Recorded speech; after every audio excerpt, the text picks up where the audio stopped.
Romans chapter 2 verse 15 is a verse that resonates deep within the very core of our human experience, speaking to a reality that every soul knows all too well.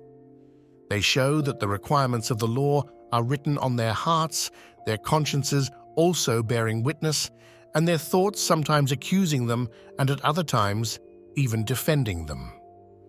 Here, Paul articulates the profound truth that the divine law of God is not a foreign concept to mankind, but is inherently etched onto the canvas of our very hearts. Imagine the intricacy with which the Creator fashioned us. Before the mountains were shaped, before the seas roared, the Almighty knit together in every soul a compass, a guide, a conscience. It is that innate understanding of right and wrong that Paul refers to. It's as if our Creator, in His unmatched wisdom, wove into our DNA an echo of His own character and holiness. This is not merely a knowledge of the law in a cognitive or theoretical sense. It is a visceral, deeply rooted awareness, a spiritual imprint that serves as a constant reminder of who God is and what He requires of us.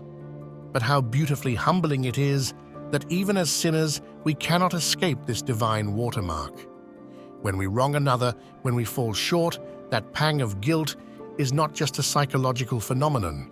It is the testimony of our own hearts, attesting to the eternal standards set by our Maker. Even in those moments when we try to silence our conscience or justify our actions, the unrelenting whisper of God's truth persists. Yet, this passage also speaks of a defense. This suggests that not every conviction or accusation that rises in our hearts is just. The enemy, ever so cunning, often seeks to mire us in undue shame, doubt, or self-condemnation. But God's law, written on our hearts, serves as both an accuser of genuine sin and a defender against false guilt. It stands as a testament to God's mercy that even in our fallen state, He equips us to discern and navigate the tumultuous sea of moral choices.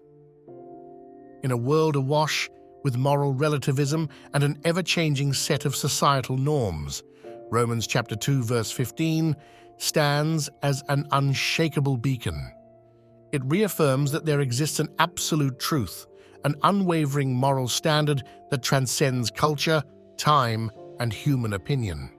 It is God's eternal truth inscribed on the very essence of who we are.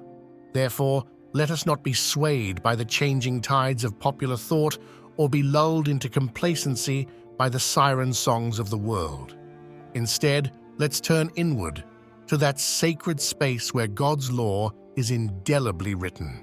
There, let us find our true north, aligning our lives with His perfect will, confident in the knowledge that our Creator has equipped us from the very beginning to walk in His ways.